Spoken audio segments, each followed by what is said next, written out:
My father and sister secretly held an emergency meeting to seize my $50 million company, but I crushed their plot with one cold, strategic move. Hi there. My name is Maddie Brooks, and I built a $50 million brand from the ground up.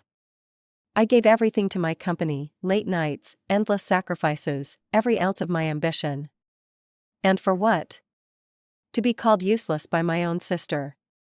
To have my father look me in the eye and tell me I didn't deserve the empire I created. It started with whispers, strange looks at a corporate gala that should have been my celebration. Then came the boardroom ambush. Sam, my own blood, standing there with legal documents that stripped me of my title, my legacy, and my father. He didn't stop her. He stood by and watched as I lost everything. They thought I'd disappear, that I'd break, that I'd accept my fate and fade into the background. But they forgot one thing.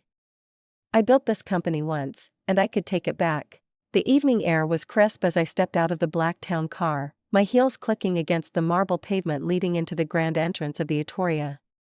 The gilded doors swung open, revealing a ballroom drenched in opulence. Gold chandeliers cast a soft glow over crisp white tablecloths, and the air carried the faintest hint of expensive champagne and polished ambition. Tonight was supposed to be a celebration. Brooke & Company had just secured its largest international deal, and I had spent the past 2 years orchestrating every detail, the contracts, the negotiations, the relentless hours. It had all led to this moment. But as I made my way inside, something felt off. The usual warmth I expected from familiar faces was absent. Instead, there were stolen glances, hushed conversations that fell silent the moment I walked by. Investors I had built relationships with for years gave me polite but distant nods.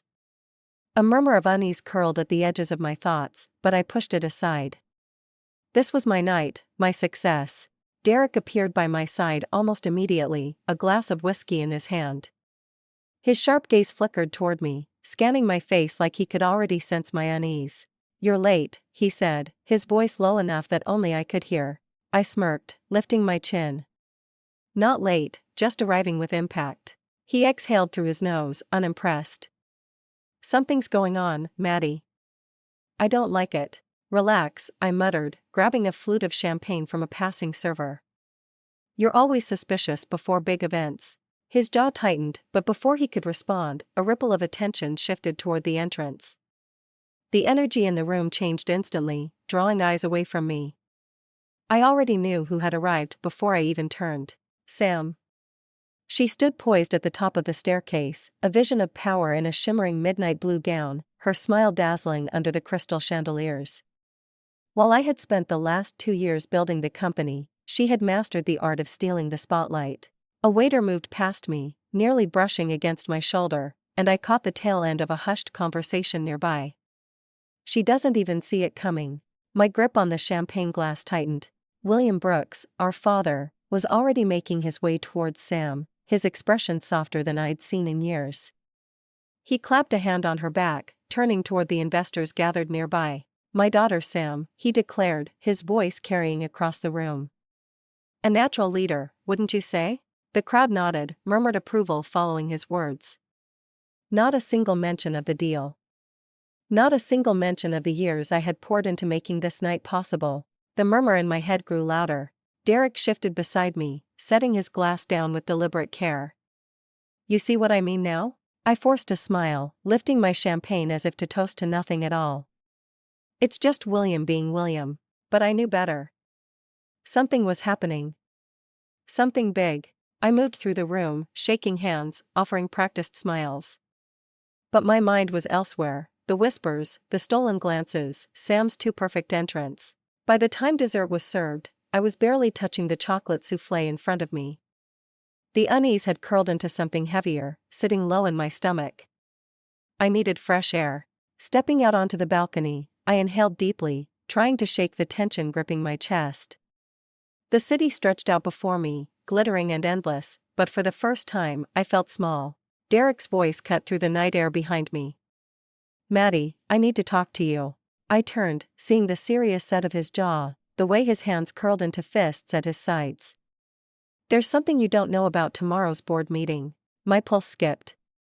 The cold air suddenly felt sharper, like a warning I had failed to see coming. "Maddie, sit down," William Brooks says, his voice colder than I have ever heard before. The conference room is eerily silent, save for the rhythmic ticking of the antique clock mounted on the wall. I glance around, taking in the unreadable expressions of the board members. The air is thick with something I can't quite place: anticipation, tension, perhaps even regret. Sam sits beside William, her posture too poised, her lips curved in the faintest smirk. She doesn't even try to look surprised that I'm here. This isn't a meeting. It's an execution. Derek stands in the far corner, arms crossed, his face unreadable. But I know him too well. His jaw is tight, his stance rigid. He knows what's coming. William clears his throat, shifting in his seat like he's uncomfortable. But the glint in his eyes tells me otherwise. "Maddie, we've made a decision regarding the company's leadership." The room seems to close in. My fingers tighten around the edge of the chair, knuckles pressing white against my skin. Sam flips through a stack of papers in front of her, her nails tapping rhythmically against the polished wood table. She doesn't look at me. She doesn't have to. "Brooke and Company needs a leader with a broader vision," she says smoothly, "someone who understands the corporate world at a strategic level." I blink. "Excuse me?" She finally meets my gaze, and for a brief moment, I see the victory dancing in her eyes. Effective immediately, she continues, "I will be stepping in as the new CEO." The words land like a slap, a sharp, cold sting that leaves me breathless. My gaze snaps to William, needing him to say something, to stop this, to tell me this is a mistake. But he doesn't. Instead, he nods. "This is what's best for the company. I hope you'll understand, Maddie." "Understand?" I grip the chair tighter, my nails digging into the leather. My pulse pounds in my ears, but I force my voice to stay level. "You're removing me after everything I've done for this company?" Sam leans forward, resting her chin on her interlaced fingers. "Did you really think you built this alone?" My stomach twists. She tilts her head, feigning sympathy. "While you were busy designing products and running day-to-day operations, I was securing the future. Investors need more than ideas, Maddie. They need leadership, stability, vision." My mouth parts, but no words come. William watches me, waiting for a response. But what can I possibly say? That I've dedicated my life to Brooke and Company? That I bled for it, sacrificed for it? That every success they're celebrating came at the cost of my time, my energy, my very sense of self? And yet here I am, disposable. How long? My voice is quieter than I intend. Sam arches a brow. "How long have you been planning this?" She exhales, sitting back. "Months." The answer slices through me. I look around the table, searching for something, someone, to contradict this, to say this isn't how things should be. But the faces staring back at me are blank. No one speaks. Even Derek, who hasn't moved from his corner, looks away. "Unbelievable," I murmur. William leans back, clasping his hands. "You'll receive a generous severance package, of course." My body turns cold. "A severance package? Let's not be dramatic," Sam sighs. "You'll be well taken care of." I stare at her, my chest rising and falling with barely contained fury. "You'll regret this, Sam." Her smirk widens. Doubtful. The room feels suffocating. I push my chair back, the legs scraping against the hardwood as I stand. No one stops me. No one calls my name. My heels echo against the marble floor as I make my way to the exit, back rigid, chin high. But as I step into the elevator, the weight of it all crashes over me. My title gone. My father lost. My sister, my greatest enemy. The doors slide shut, trapping me in the suffocating silence. This isn't over. Not even close. "You really thought I'd just walk away?" I say, my voice dangerously calm as I meet Derek in a dimly lit cafe. The scent of freshly brewed coffee lingers in the air, but I barely register it. The city hums outside the rain-speckled windows, but the noise feels distant, irrelevant. My fingers drum against the ceramic cup in front of me, its warmth doing little to thaw the ice that has settled in my chest since this morning. Derek watches me carefully from across the table, his expression unreadable. "Honestly, I wasn't sure," he admits. But I know you, Maddie. You don't quit. You don't back down. I let out a slow breath, tilting my head. Then why do I feel like I've already lost? He leans forward, elbows on the table. Because you're still in shock. But this isn't over. Not even close. The weight of his words hangs between us. But doubt still gnaws at me. They humiliated me, Derek. Sam didn't just take my position. She took my legacy. And William, he let her. He exhales sharply. William made his choice, but that doesn't mean it was the right one. I shift my gaze toward the window, watching his headlights blur past on the wet pavement.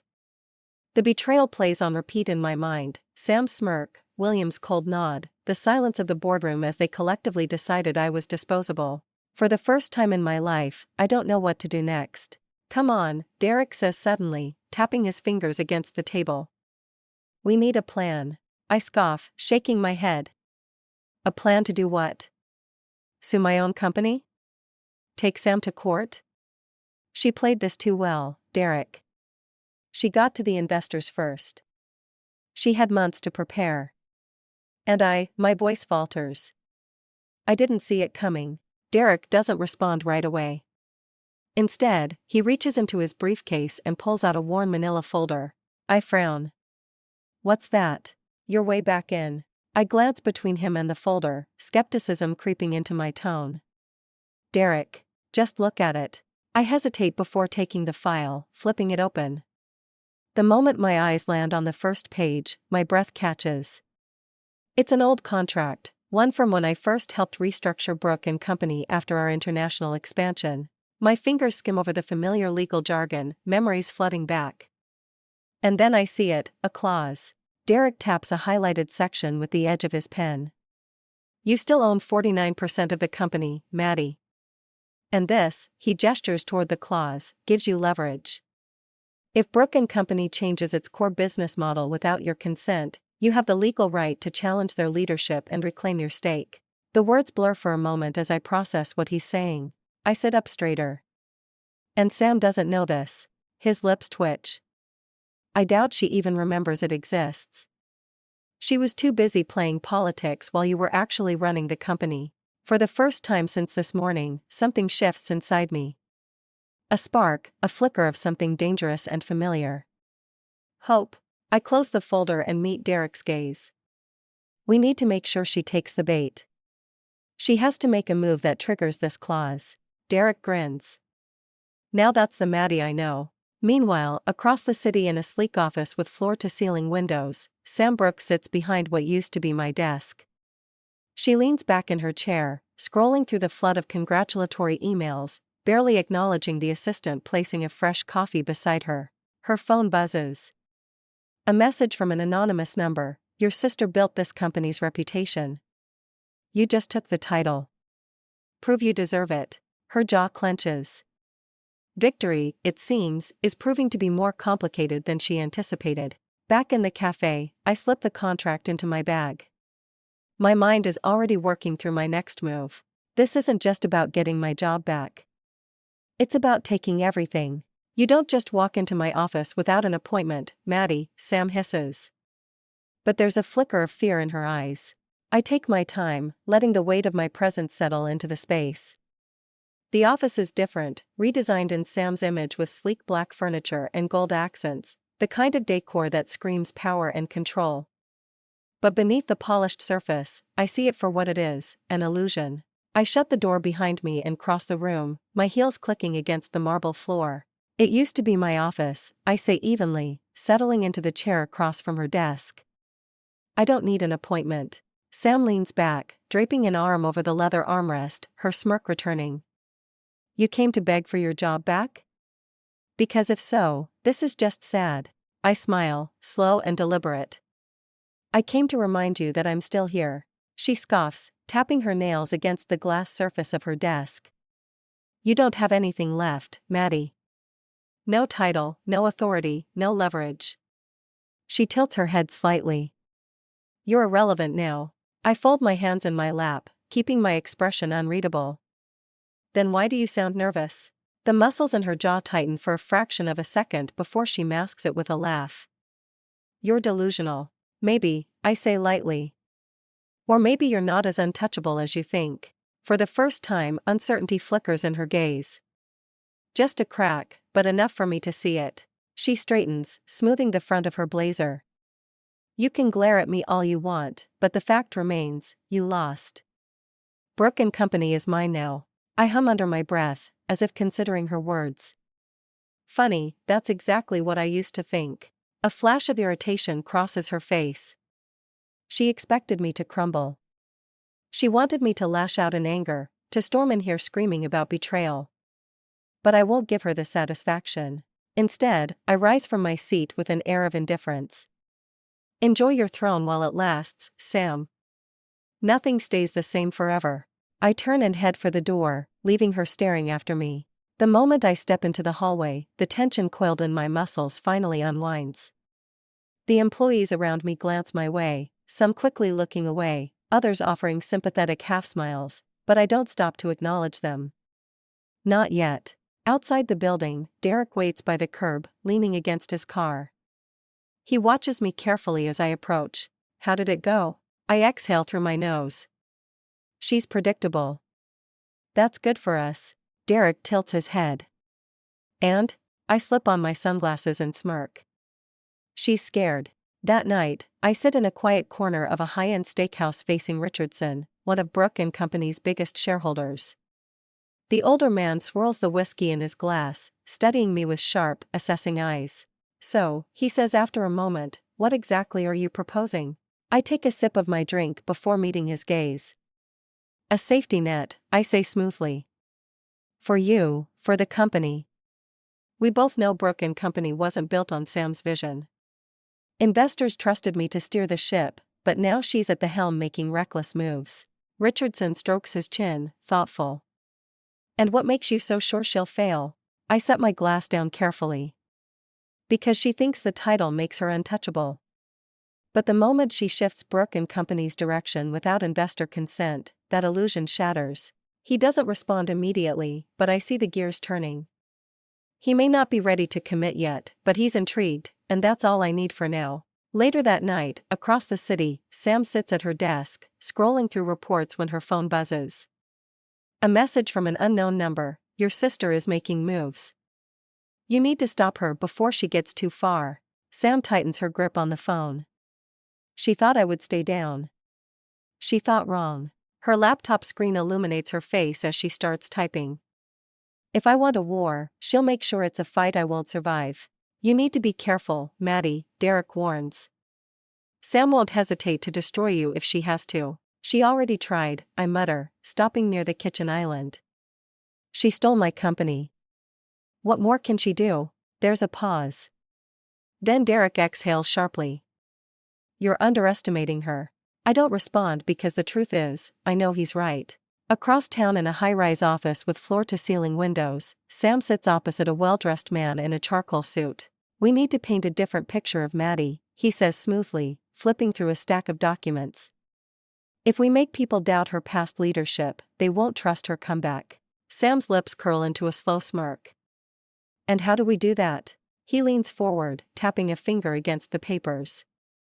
We control the narrative. Highlight every risk she took, every mistake she made. Make them question whether she was really as competent as they believed. Sam nods. Do it. The next morning, my phone won't stop buzzing.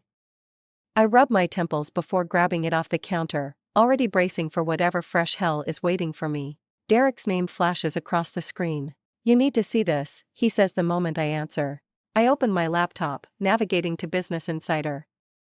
My stomach clenches at the headline. Was Maddie Brooke's success a lie? Inside the questionable leadership of Brooke and Company. A sharp breath escapes me as I scan the article. It's a carefully crafted attack full of half-truths and twisted facts. My leadership style is described as reckless. My business strategies labeled as risky gambles. Words like unstable and erratic are thrown in just enough to plant doubt. My hands tighten into fists.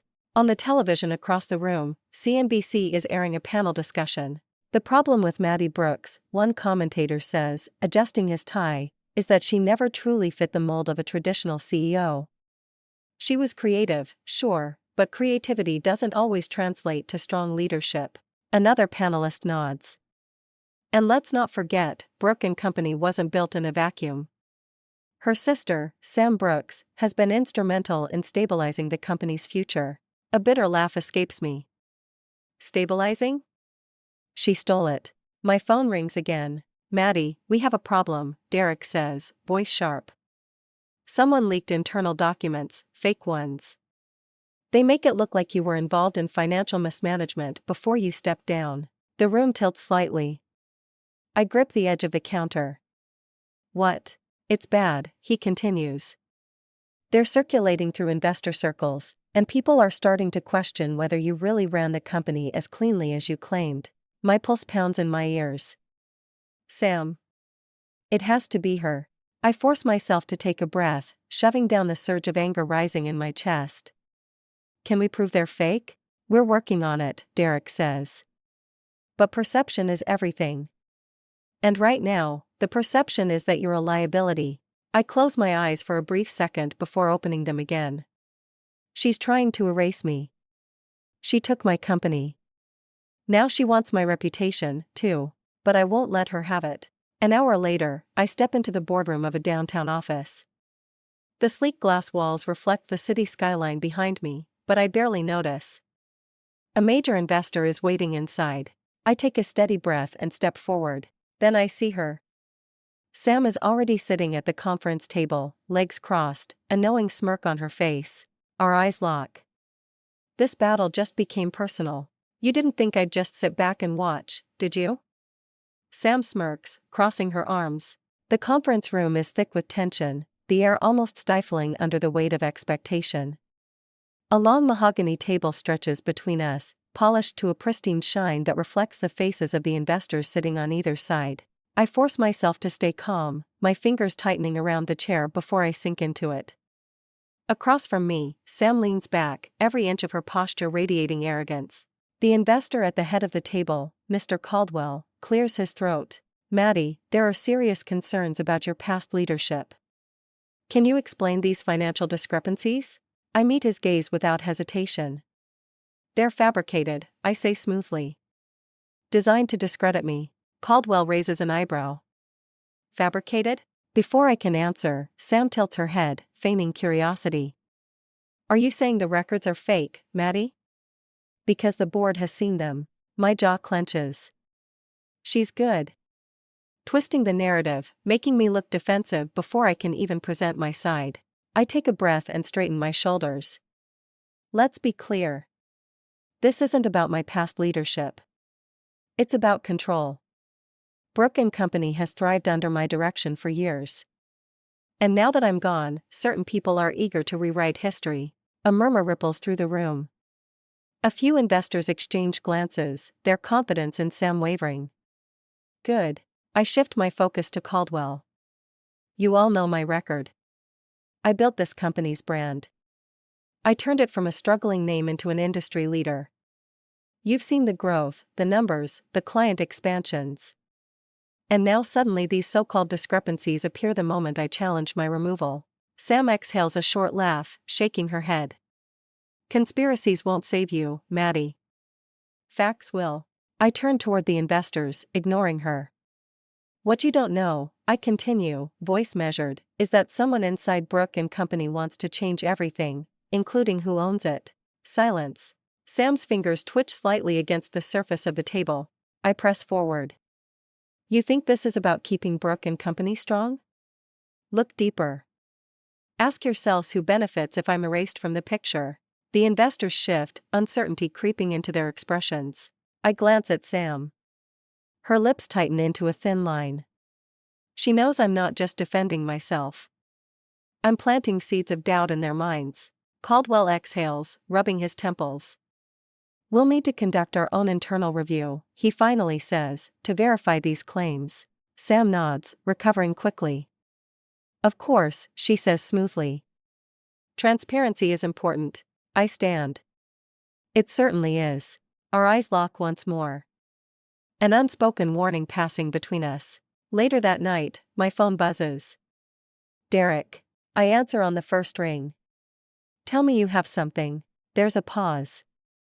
Then his voice drops, urgent. You're not going to believe this. I sit up, heart pounding. What? I just got intel. Sam had a private meeting with a rep from Lancaster Group last week. My stomach twists. The fashion conglomerate. The very one, I say. I grip the phone tighter. Lancaster Group has been circling Brooke and Company for years, trying to acquire it. Derek exhales. Sam isn't just trying to take control. She's trying to sell the company. She's playing a whole different game, Maddie. I close my eyes briefly, letting the weight of it settle. Then I open them, staring out at the city skyline. My blood cools, my mind sharpening. If Sam wants to play dirty, I say, voice low, then let's see how she handles this. I need you to leak something to the press, I tell Derek, my voice steady. Derek exhales, setting his drink down on the table between us. We're sitting in the dimly lit back room of a high-end steakhouse, tucked away from prying eyes. The rich scent of seared meat lingers in the air, but neither of us are paying attention to the food. You sure about this? He asks, leaning forward. I meet his gaze. Absolutely. He studies me for a long moment before nodding. All right, what's the play? I slide my phone across the table, the screen displaying a confidential document, one that outlines Sam's private meetings with Lancaster Group, our biggest competitor. This, I say. Brooke and Company isn't just her pet project. She's looking for a buyer. Derek whistles under his breath. If the board finds out she's selling, they'll lose their minds. Exactly, I say. We need to time this perfectly. If the press gets wind of this before she has time to control the narrative, she won't be able to bury it. Derek taps his fingers against the table, thinking. I know a guy, a journalist over at the Wall Street Report. He's reliable and he won't print anything without verification. Good, I say, my pulse steady, my mind sharp. Let's do it. Derek pulls out his laptop, fingers flying over the keys as he crafts the message. We attach the documents, careful to remove any trace of where they came from. The moment he hits send, there's no turning back. Now we wait. It doesn't take long. By the next morning, the headlines have already taken over the business world. Brooke and Company CEO Samantha Brooks in talks to sell company to rival corporation. Power move or betrayal? Sources say Brooke and Company may no longer be family-owned. I sit back on my couch, scrolling through article after article. It's working. The phone rings. Derek. Did you see it? He asks, the grin in his voice evident. Oh, I saw it, I murmur. And so did the board. Inside Brooke and Company, Sam storms into the conference room, slamming the morning's paper down onto the table. The faces around her are grim. A senior board member, Mr. Hathaway, leans back in his chair, arms crossed. Explain this, Sam. Were you planning to sell us out? Sam straightens, smoothing her blazer. This is taken out of context, she says coolly. Lancaster Group was interested in a partnership, not an acquisition. Hathaway isn't buying it. A partnership? Funny, because the Wall Street Report seems to think otherwise. Another board member, Ms. Langford, raises an eyebrow. Sam, we backed you because you promised stability. This, she gestures to the paper, this is not stability. Sam clenches her jaw. I have everything under control. No one looks convinced. Her hands tighten into fists beneath the table. She knows exactly who's behind this. Later that night, I'm in my apartment pouring a glass of whiskey when my phone pings with an email notification. The sender is anonymous. The subject line reads, "You need to see this." Frowning, I open it. Inside is a single message, "I have information that can help you. Meet me tomorrow at 8 p.m. Don't trust anyone." I stare at the words, my heart pounding. Derek looks over from where he's seated. What is it? I turn the screen toward him. His brows furrow. That could be a setup, he says. Or it could be the break we need, I counter. A heavy silence stretches between us. I look back at the email, my fingers hovering over the reply button. If this is real, I might have just found my way back into Brooke and Company. If it's a setup, I could lose everything. Are you sure about this, Maddie? Derek asks. This could be dangerous. I glance at him from the driver's seat, gripping the wheel a little tighter. The city lights blur past as I navigate the downtown streets, heading toward the meeting location. The weight of what I'm about to do sits heavy in my chest, but there's no room for hesitation now. I don't have a choice, I say, voice steady. If this person has real intel on Sam, I need to hear it. Derek exhales, rubbing his temple. Just don't let your guard down. Whoever this is, they reached out anonymously for a reason.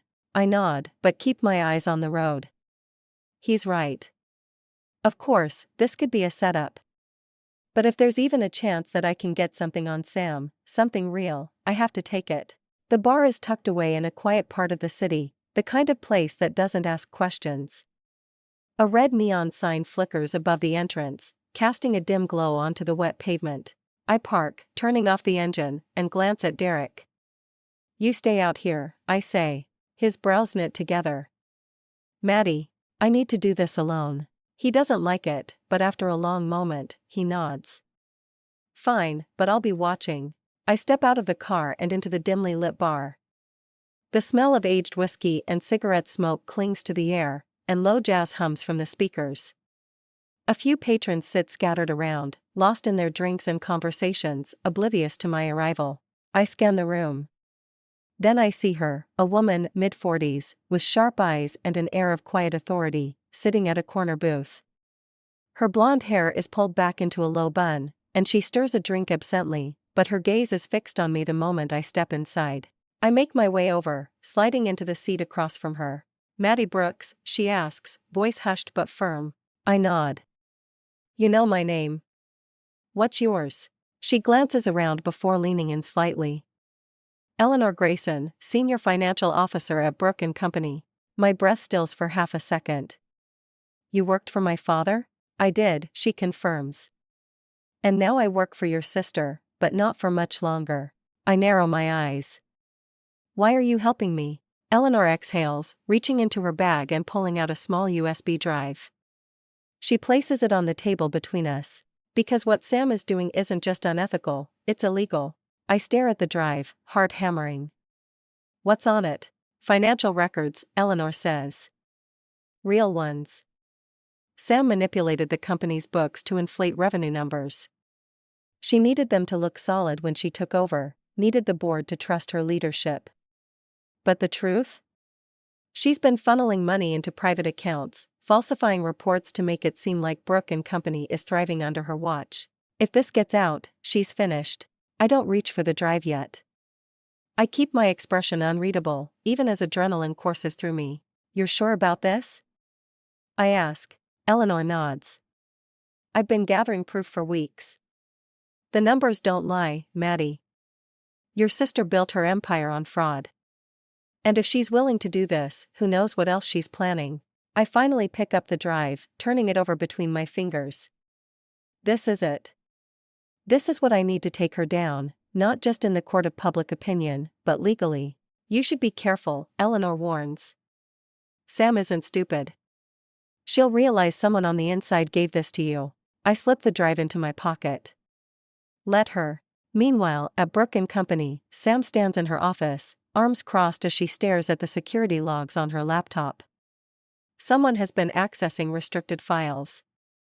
Someone from her own company. Her lips press into a thin line as she leans back in her chair. She should have known, she murmurs, fingers tapping against the desk. Whoever it is, they won't get away with it. Back at my apartment, Derek paces as I plug the USB drive into my laptop, pulling up the files. The screen floods with documents, spreadsheets, transaction logs, financial reports, all of it meticulously detailed. Jesus, Derek mutters. She really did it. I scroll through the evidence, my pulse steady. This is enough to challenge her legally, I say. With these records, we can prove she lied to the board. Derek nods, but his expression is cautious. Then we move carefully. She'll try to cover her tracks the second she finds out we have this. My laptop dings with a new message. I frown, clicking it open. A single text from an unknown number. Nice move, Maddie. But do you really think I wouldn't find out? My stomach clenches. Derek steps closer, reading over my shoulder. I grip my phone, my heart racing. She knows, Derek. We have to move fast before she destroys the evidence. I pace the length of Derek's office, my hands clenched at my sides. The room is dim, the only light coming from the desk lamp illuminating the mess of papers, files, and the open laptop in front of us. Every second counts. Derek rubs his temples before exhaling sharply. We need to verify everything first. If we make a move and there's even a tiny mistake, Sam will spin it against you. I stop pacing and grip the back of the chair. Then we work through the night. He nods, already pulling up the spreadsheets. The USB drive Eleanor gave me contains months of manipulated records, numbers doctored to make Brooke and Company look stronger than it actually is, transactions funneled into hidden accounts, inflated revenue reports. It's all here, black and white. And if we don't act soon, Sam will bury it. I grab my phone, scrolling through my contacts. There are investors who still believe in me, people who trusted my leadership before Sam forced me out. If I leak the right details, I can plant enough doubt that the board will have no choice but to demand answers. Derek looks up from his screen. What's your plan? I meet his gaze. I'm going to give them something they can't ignore. I start with Mrs. Linton, a longtime shareholder, a woman who built her empire from the ground up and doesn't tolerate dishonesty. I type a message, attaching a snippet of the manipulated financial statements. Mrs. Linton, you've always valued integrity in business. I thought you should see this before you hear it from someone else. I press send and lean back, my pulse steady. The message is vague but effective. It won't take her long to realize what's happening. Derek watches me. And now? Now, I say, we wait. The response comes faster than expected. Maddie, what the hell is this? Call me. I glance at Derek before dialing her number. She picks up immediately. Is this real? She demands, skipping pleasantries. Sam's been lying about the financials. I keep my voice even. I wouldn't bring this to you if I wasn't certain. And it's only the tip of the iceberg. Silence, then in a quieter voice, does the board know? Not yet, I admit.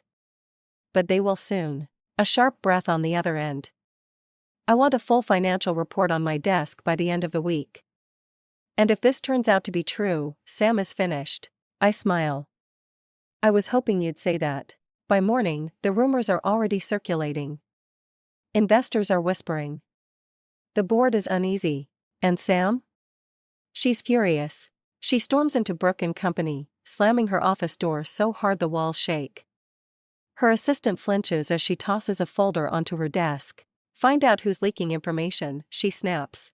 The assistant nods quickly and scurries out. Sam exhales, pressing her fingers against her temples. This isn't part of the plan. The company was supposed to be under her complete control by now. But Maddie, damn her, just won't stay down. She straightens, fixing her blazer. Fine. If Maddie wants a fight, Sam will give her one. That afternoon, the board receives an emergency meeting notice. Sam's name is stamped at the bottom. She's trying to get ahead of this, trying to control the damage before it spreads too far. But it's too late. As the board gathers in the glass-walled conference room, the tension is thick. Some members exchange skeptical glances. Others tap their fingers against the polished table, waiting. Sam stands at the head of the room, expression composed. These rumors are designed to destabilize our company, she begins smoothly. We need to stand united against misinformation and speculation. A few nod. Others remain silent. Then the doors swing open. I step inside. A slow, confident smile spreads across my face as I take a seat at the table directly across from Sam. She stiffens. You're not supposed to be here, she says coldly. I fold my hands in front of me. Oh, I think you'll want to hear what I have to say. Sam's expression darkens. The game has changed, and this time, I'm the one holding the cards. Ladies and gentlemen, I have something very interesting to show you. I place a thick folder on the conference table, my fingers pressing against the manila edges as I glance around the room. The tension is suffocating, but I remain calm, controlled. Every pair of eyes is locked on me, but the one I care about most belongs to my sister. Sam sits rigidly across from me, her arms crossed, jaw tight. She doesn't blink, but I see the way her fingers twitch against the table, the way her nails dig into the polished wood. She's nervous. Good. I flip the folder open, revealing the printed spreadsheets, transaction records, and internal emails that Eleanor provided. My voice is even, but the weight of my words fills every inch of the room. These documents show discrepancies in Brooke and Company's financial reports, discrepancies that started when Sam took over as CEO. A murmur spreads across the table. Board members lean in, eyes scanning the papers as the reality of the situation begins to sink in. Sam scoffs. This is nonsense. Maddie is just bitter about losing her position. I smile. Am I? I slide a specific page forward, tapping my finger against a column of numbers. Then explain this: revenue inflation, falsified profit margins, and accounts that don't exist, all of it conveniently benefiting you, Sam. But I'm sure there's a reasonable explanation. Her nostrils flare. You're grasping at straws, she says, voice sharp. This is nothing but a desperate attempt to undermine me. I shrug. Then you won't mind if we conduct a full audit, will you? The room goes silent. I turn my head toward Mr. Caldwell, a senior board member who has been with the company since my father founded it. He leans back in his chair, rubbing his chin thoughtfully before looking at Sam. That's a fair request, he says. If there's nothing to hide, then an external investigation should clear everything up, right? For the first time, genuine fear flashes in Sam's eyes. She opens her mouth, ready to argue, but before she can speak, another voice cuts through the room. Sam, Richard Greer, one of her strongest allies on the board, clears his throat. He adjusts his glasses, looking at her with something that resembles disappointment. I've stood by you, but I can't ignore these numbers. If you can't explain them, I won't support you anymore. Sam stiffens. Her hands curl into fists. I see it, the moment she realizes she's losing control. The walls she built are beginning to crack. This is ridiculous, she spits out, but her voice lacks the confidence it held before. Maddie is manipulating you all. She's playing a game, trying to get revenge because she lost. I tilt my head. You're right about one thing, I say. I did lose something. But it wasn't just my position. It was my trust in you. The weight of my words lingers in the air. Silence. Then Mr. Caldwell speaks again, his voice firm. I'm calling for an external investigation into Brooke and Company's finances, effective immediately. A ripple of agreement spreads through the room. Some nod, others exchange cautious glances, but no one objects. The decision is made. Sam pushes back from the table, her chair scraping against the floor. You'll regret this, she says through clenched teeth. I meet her glare head on. I doubt it. She storms out, leaving the tension thick behind her. I exhale, barely audible, before glancing at Derek. This isn't over yet, I whisper as we exit the boardroom, the hum of murmured voices following us. But we just made her bleed. I walk down the hallway, feeling the tide turning in my favor for the first time. We need to prepare for whatever Sam does next, I say, my voice firm. She won't go down without a fight. Derek leans against his desk, arms crossed. She's cornered, Maddie. That makes her dangerous. I know he's right. Sam doesn't lose. At least not without taking someone else down with her. As the sun sets over Manhattan, I watch the city from Derek's office window. The battle isn't over. If anything, it's about to get uglier. Sam slams her office door so hard that a picture frame rattles on the wall. She paces, her mind racing. She lost control in that boardroom. Maddie humiliated her, and now with an external investigation looming over Brooke and Company, the walls are closing in. Her assistant hesitates at the door. Ms. Brooks, I have the investor reports you asked for. Sam snatches them, scanning the pages. Investors are worried. Shares have fluctuated since the financial leak. Calls are pouring in. She clenches her teeth. This is Maddie's doing. Sam inhales sharply, pushing her hair back. If she wants to win, she needs to shift the narrative. She needs to remind everyone who the real Maddie Brooks is. She grabs her phone. Get me a primetime interview. CNBC or Bloomberg. I don't care which. Just make it happen. Her assistant rushes out, and Sam smirks. If Maddie thinks she's the only one who can manipulate public perception, she's in for a surprise. I sit across from Richard Greer, one of the company's major investors, at an upscale restaurant in Midtown. The air smells of grilled steak and aged wine, but I have no appetite. "You put Sam in a bad position," he says, amusement flickering in his eyes. I meet his gaze. "Sam put herself in a bad position. I just exposed it." He chuckles. "Fair enough. But you know what's coming next, don't you?" I nod. "She's not just going to sit back. She'll try to regain control." He leans forward, resting his elbows on the table. "I'll be honest, Maddie. I've been skeptical about Sam's leadership for a while. If you can stabilize things, you'll have my full backing." Relief swells in my chest, but I don't let it show. That's all I needed to hear. The next morning, Sam sits in front of a camera, her face calm and collected. "Brooke and Company has always been my father's legacy," she tells the interviewer. "It's heartbreaking to see it torn apart by personal vendettas." The journalist tilts her head. "You're referring to your sister." Sam looks away briefly before meeting the camera again. Maddie is passionate, but she's letting emotions dictate her actions. "I'm trying to lead this company into the future. She's trying to pull it into the past." The interview airs within hours. News outlets pick up the sound bites. Sam is painting herself as the victim, the responsible leader trying to steer the company through chaos. I watch it play out on a loop in Derek's office, my arms crossed as frustration builds inside me.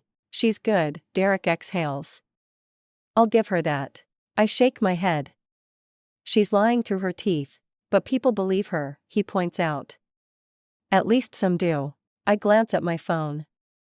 Investors are calling, wanting reassurances. I'm about to respond when an alert flashes across my screen. A news headline: Maddie Brooks's troubled past, the untold story behind Brooke and Company. I freeze. My stomach twists as I click the link. The article is full of half-truths, exaggerations twisted just enough to make me look reckless, impulsive. It digs up old business decisions, mistakes that were rectified but now seem damning. It even hints at personal struggles, things that have no place in a business conversation. "Sam just made this personal," I mutter. Derek schemes the article. "She's trying to discredit you, make you look unstable." I grip the edge of his desk, my nails pressing into the wood. I won't let her win. The next morning, as I step out of my car in front of Brooke and Company, reporters swarm like vultures. Cameras flash. "Maddie, do you have a response to the allegations? Is it true you've been unstable for years? Do you plan to step away from Brooke and Company entirely?" I straighten my shoulders, keeping my face unreadable. Sam wanted a war. She was about to get one. "Get me a press conference," I say, my eyes blazing. It's time to set the record straight. Derek gives me a sharp nod before pulling out his phone. "This is risky, Maddie," he warns. "Once you speak, you can't take it back." "I don't need to take it back," I reply. "I just need to make sure the truth drowns out Sam's lies." The conference room at the Four Seasons is packed. Reporters fill the seats. Cameras pointed at the podium where I stand. The air crackles with tension. I glance at Derek standing in the back, his arms crossed, nodding once. He believes in me. That's enough. I step forward, my voice steady. "I won't let lies define me."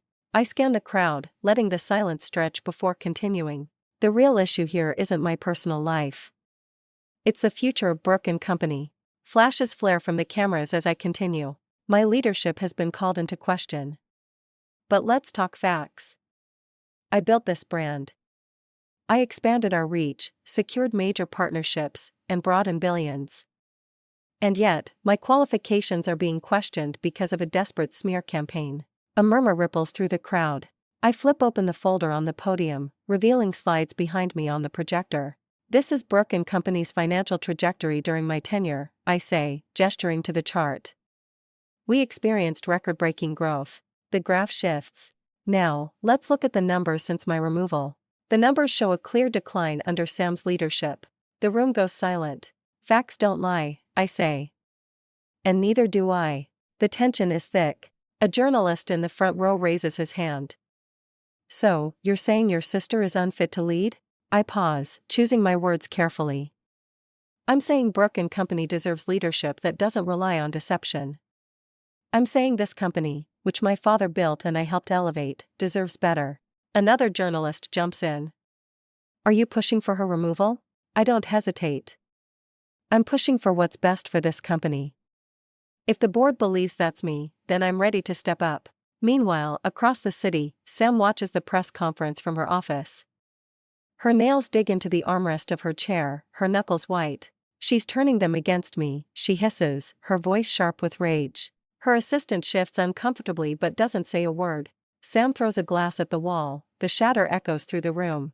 Get me in front of a camera, she snaps. We need to counter this now. Her assistant hesitates. Actually, there's something else you should see. She hands Sam an envelope marked confidential. Sam rips it open, scanning the contents. Her breath catches. It's the results of the financial audit. She flips through the pages, her heartbeat pounding in her ears. Severe financial discrepancies under the current leadership. Multiple unapproved transactions tied to offshore accounts. Sam's stomach twists. If this report gets out, she's finished. She slams the folder shut. Nobody sees this. Understood? Her assistant nods quickly. Yes, ma'am. But Sam knows. The board will see it. And when they do, it won't matter what she says. That night, I sit with Derek, going over the numbers once again. You did what you had to do, he says. The investors are responding. You've got more support than ever. I nod, exhaling. It's not over yet. Derek's phone buzzes. He glances at the screen, then looks up at me. The board just called an emergency meeting. I straighten. When? Tomorrow morning. I meet his gaze. This is it, the final battle. We will now take the final vote, the board chair announces. The future of Brooke & Company depends on this decision. The conference room is silent except for the ticking of the antique clock mounted on the far wall. The weight of this moment presses down on everyone seated around the long mahogany table. I sit at one end, my hands clasped together, my posture unwavering. Across from me, Sam reclines in her chair, her expression carefully composed. But I know her too well. Beneath the poised exterior, she's unraveling. Our father, William Brooks, sits near the edge of the room, arms crossed, his face unreadable. He hasn't spoken much, merely observing as his daughters battle for control of his empire. His silence carries more power than anything he could say. Before we vote, both parties may present their final statements, the board chair continues. Ms. Brooks, you may begin. Sam straightens, smoothing a hand over the lapel of her expensive blazer. When she speaks, her voice is silk, calm, controlled, and insidiously persuasive. Under my leadership, Brooke & Company has pursued bold new strategies, taking aggressive steps toward modernizing our business model. The last thing we need is to revert to the past. She flicks a glance at me, a calculated move, implying that my reinstatement would be a step backward. She continues, pulling up a financial presentation on the boardroom screen. Here you'll see the initiatives I have implemented to position us for global expansion. These figures represent progress. The future of Brooke & Company depends on forward momentum, not nostalgia. She smiles, the picture of confidence, a brilliant performance. Except for one problem. She's lying. I wait for her to finish, allowing the room to sit in her deception for a few beats before standing. I don't rush. I don't react. I simply rise, straighten my shoulders, and walk to the head of the table. Leadership is not just about ambition, I say, my voice steady. It's about trust. A few members of the board shift in their seats, intrigued. This company wasn't built on deception. It was built on integrity, on innovation, and on relationships. That is what made Brooke & Company thrive. But that trust has been violated. I reach for the folder I placed on the table earlier and flip it open, pulling out the financial audit results. I let the silence linger before sliding copies to each board member.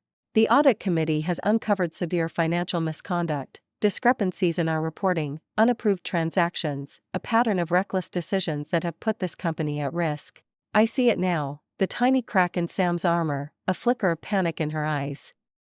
She knew the audit would be damaging, but she thought she could contain it. You want to talk about leadership, Sam? I continue, my voice growing sharper. Then let's talk about accountability, because that is what leadership looks like. A heavy silence falls. The board members murmur among themselves, flipping through the documents. Some frown, some shake their heads. The weight of what they're seeing is sinking in. Sam recovers quickly, scoffing. This is a smear campaign. Numbers don't lie, I counter. And neither do forensic audits. I turn to the board. You have a decision to make, not just about leadership, but about the values this company stands for. The choice is yours. The board chair leans forward. It is time for the vote. Each member will submit their decision privately. The room is thick with tension as the votes are cast. I keep my expression neutral, but my heart pounds. Sam sits rigidly, her fingers curled into fists beneath the table. The board chair tallies the votes, pausing when he reaches the last one. His gaze flickers toward William Brooks. Mr. Brooks, he says, as founder, your vote will break the tie. The room stills. I hold my breath. Sam does too. Dad looks at the documents spread before him. He exhales, slow and measured. When he finally lifts his gaze, his expression is unreadable. Then he speaks. My vote, he pauses, and my pulse races. Goes to Maddie. The air shifts. A sharp intake of breath from Sam. A few exchanged glances among the board members. It's done. The board chair clears his throat. With the majority vote, the board has decided to reinstate Maddie Brooks as CEO of Brooke & Company. I release a slow breath, keeping my posture steady. I feel Derek's eyes on me from the other side of the room, but I don't turn. I look at Sam instead. She's motionless, her face blank, but her grip on the armrest of her chair is tight, white-knuckled. Then slowly, she rises. Her movements are deliberate, controlled, but I can see it, the rage beneath her carefully constructed facade. The way her jaw tenses, the way her nostrils flare just slightly. She looks at me, and when she speaks, her voice is low, venomous. This isn't over. A chill moves down my spine, but I don't flinch. I meet her gaze, unwavering. Now what? Derek asks as I stand in the CEO's office looking at the city below. I don't answer right away. The view stretches endlessly, lights flickering like tiny stars across the skyline. A city that never stops moving, never stops pushing forward. And now Brooke & Company is mine. I should feel victorious, triumphant. But all I feel is exhaustion settling deep in my bones. Derek steps closer. Maddie. I blink, snapping back to the moment. It's done, I say, my voice barely above a whisper. Sam is gone. Brooke & Company is mine. The words should feel satisfying, but they don't. Derek studies me for a long moment before nodding. I'll make sure the transition is smooth. The board is already preparing the public announcement. I nod mechanically. Everything is in motion. Everything I fought for is happening. Then why does it feel so empty? Later that evening, I hear a knock at my office door. I expect Derek, maybe a board member. Instead, it's him, William Brooks. He steps inside without waiting for permission, just as he always has. The presence of the man who built this empire is still commanding, even after everything. You did it, he says, his voice unreadable. I cross my arms. Looks like I did. He sighs, walking toward the window, mirroring my earlier stance. I built this company from nothing, he murmurs, staring out at the city. And I never thought I'd see it nearly destroyed by my own daughters. A sharp pang cuts through me, but I keep my expression neutral. Funny, I say. Maybe if you'd paid attention to us, things would have gone differently. He exhales, rubbing his temples. I should have handled things differently, he admits. I should have been a better father to both of you. I don't know what to feel. For so long, I wanted this acknowledgement, an admission of failure. But now that I have it, it feels hollow. He turns, looking at me. Brooke & Company is yours now, but remember, power isn't the same as leadership. Don't make the same mistakes I did. For a brief second, I see something, regret, maybe. Then just like that, he walks out. I don't stop him. Hours later, I sit alone at my desk. The silence is deafening. My laptop glows in the dim light. Emails flooding in from board members, investors, the press. Everyone wants a statement. Everyone wants to know what comes next. I reach for my phone instead, needing a distraction. And that's when I see it. A text. Unknown number. You may have won this round, but I'll always be a Brooks. This isn't over. A chill runs down my spine. Sam. I stare at the message, fingers hovering over the screen. For a second, I consider responding, demanding answers, acknowledging the war that will never truly end between us. Instead, I delete it. But I know deep down I haven't seen the last of her. I turn off my phone and walk to the window. I won. But at what cost? Now what? Derek asks as I stand in the CEO's office, looking at the city below. I don't answer immediately. The skyline stretches far beyond my window, glittering under the night sky. The city moves forward, indifferent to what just happened inside these walls. Brooke and Company is mine. I fought for this. I bled for this. So why does it feel like I've lost more than I've won? Derek steps closer. Maddie. I exhale, pressing my fingers against the cool glass. It's over. He studies me, his expression unreadable. Is it? I don't know. Later that evening, I hear a knock at my door. I already know who it is before turning around. William Brooke steps inside, his presence filling the space with something heavy, something unresolved. The office was his once. Now it belongs to me. You did it, he says. His voice holds no pride, no regret, just a simple statement of fact. I nod. I did. He moves toward the window, mirroring my stance from earlier. I built this company from nothing, he says almost to himself. And I never thought I'd see it nearly destroyed by my own daughters. I don't flinch. Maybe if you treated us like daughters instead of business assets, things would have gone differently, I say evenly. A sigh escapes him, deep and tired. I should have handled things differently, he admits. I should have been a better father to both of you. A bitter laugh rises in my throat. And yet here we are. He turns, looking at me for a long moment. Brooke and Company is yours now. Don't make the same mistakes I did. For the first time, there's something almost vulnerable in his face. And then without another word, he leaves. He doesn't say goodbye. I don't stop him. The night stretches long and silent. I sit at my desk, scanning through endless emails, congratulations from board members, inquiries from investors, interview requests from the press. Everyone wants to hear from the new CEO of Brooke and Company, the company I fought for, the company I won back. And yet, I've never felt more alone. I pick up my phone, needing some kind of distraction, and that's when I see it. A message. Unknown number. You may have won this round, but I'll always be a Brooks. This isn't over. I stare at the screen. Sam. The weight in my chest tightens. I hover over the message, debating whether to respond, to demand answers, to ask her what she really means. Instead, I delete it, because I know the truth. She's right. It isn't over. I turn off my phone and walk back to the window. I won, but at what cost? A month later, I stand in front of an audience about to deliver the most important speech of my career. The lights are blinding, the crowd impossibly large. Business leaders, young entrepreneurs, and media representatives fill the auditorium, waiting. I grip the podium, inhaling deeply. This moment, this stage, is nothing like the battles I fought behind closed doors. Yet in many ways, it is the culmination of them. I scan the audience, my heart steady. Then I begin. A year ago, I thought success meant winning at all costs. I believed power was the only thing that mattered. That control was the only way to secure my future. A murmur ripples through the room. They came here expecting numbers, financial projections, and a carefully scripted corporate agenda. But I'm giving them something else. I let my voice soften. But I was wrong. Silence stretches as they wait for me to continue. Leadership isn't just about power. It's about vision.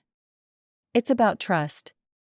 And sometimes it's about knowing when to let go. As I speak, memories flash through my mind, fragments of the war I fought, the boardroom, Sam's smirk as she announced my removal, Derek pressing legal documents into my hands, urging me to fight, the whispers, the headlines, the accusations that tried to break me. My father watching it all unfold from the sidelines, saying nothing. Sam's venomous words before the final vote. I push the memories aside, refocusing on the room in front of me. Brooke and Company is no longer just my father's legacy, I say, lifting my chin. It's a company built on resilience, on reinvention, on the strength of those who refuse to be underestimated. The audience erupts into applause. I let the noise settle before offering one final statement. And we are just getting started. Later in my office, the echoes of the event still linger. Messages flood my inbox. Congratulations, interview requests, new business proposals. The weight of leadership has settled on my shoulders. But for the first time, it doesn't feel like a burden. It feels like mine. I pour myself a drink, savoring the quiet. That's when I see it. An envelope, sleek and black, resting neatly on my desk. There's no sender listed. Curious, I pick it up and slide out the card inside. A simple invitation to a new startup launch, and at the bottom a handwritten note, "See you at the top." I blink, reading it twice. Then I laugh softly, shaking my head. Sam. Even now, she's making moves. Even now, she refuses to disappear. A part of me wonders, will we ever stop circling each other? Will we ever be anything but rivals? I set the card down, exhaling slowly. I don't know what comes next, but I do know one thing. I'm ready. I turn toward the window, looking out over the city. Then I whisper to myself, bring it on. Life isn't just about winning. It's about resilience, about fighting for what's yours, but also knowing when to let go. Every challenge, every betrayal, every loss, it all shapes who we become. I stand here today not because I never failed, but because I never stopped moving forward. Strength isn't about never falling. It's about rising every single time.